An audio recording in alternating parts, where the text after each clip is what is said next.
And when you don't have that system, he says, what you have to do while you're trying to do one thing, you're thinking about all these other things that you have to do, and that then overwhelms you or stresses you or takes away your resilience. And that's basically what I'm hearing in you, right? You're either in the moment, with that one thing, or you're in your mind somewhere else. And when you're in your mind with the 10 or 100 things you need to do, then you're not going to feel very resilient. Have you capacity for 10 tasks, capacity for 20 tasks, capacity for 2 tasks?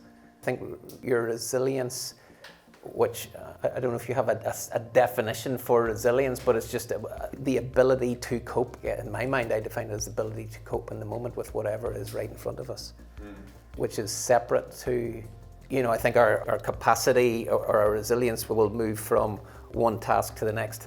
If it's, Nick, you mentioned that like having, I think, 20 tasks on the go as opposed to focusing on the one. And so I think that resilience, for me, how I see that resilience is always there.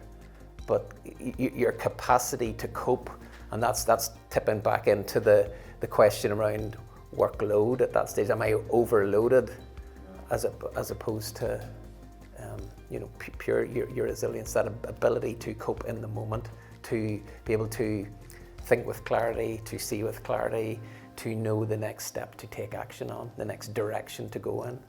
I suppose that's how, I don't know if that fits with how you see resilience. Yeah. You were talking about mind like water. And who of you here is familiar with GTD, getting things done, this productivity system? A couple of people? So there is a productivity system called GTD, stands for Getting Things Done, by David Allen. It's decades old, and it was my entry point into personal development. It was basically when I tried to do my PhD and I tried to be more effective because it wasn't really moving. I somehow found this book and I read it and I was fascinated by it, and I tried to implement the whole system.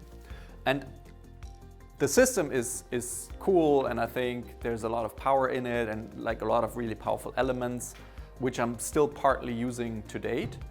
And David Allen in the book says the whole point of implementing GTD is getting to a state of mind like water.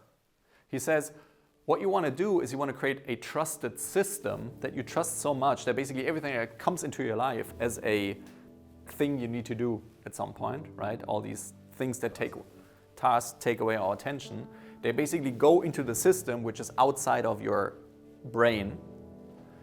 And you trust that system so much that you can be so present, having mind like water, that in the moment you can either fully focus on the task at hand or basically prioritize perfectly between everything you need to do. You just need to look at your system. And so the whole point of the system is basically to make you as present as possible so that you're as little overwhelmed as possible to deal with what is right in front of you. And when you don't have that system, he says, what you have to do while you're trying to do one thing, you're thinking about all these other things that you have to do, and that then overwhelms you or stresses you or takes away your resilience. And that's basically what I'm hearing in you, right? You're either in the moment, with that one thing, or you're in your mind somewhere else. And when you're in your mind with the 10 or 100 things you need to do, then you're not going to feel very resilient, because that'll constantly go along with when and how am I ever going to achieve all of that. But if you're just with that one thing, then, my experience in the present moment, I feel very resilient. I don't worry about resilience. It's just there. It's just sort of like naturally part of the system, part of me. To create the bridge, well, and I never really thought about it this way. So I'm going to say the system is useful if you have a working system, like a working to-do list, a working inbox and all that. That's really useful. And it's not a prerequisite for mind like water. You can have a really messy system, but if you're just in the moment, you're going to feel mind like water, and you're going to feel really resilient, not resistant. So it's not that you need the outside thing in order to give you that feeling. That's actually coming from within you, and an outside system can help.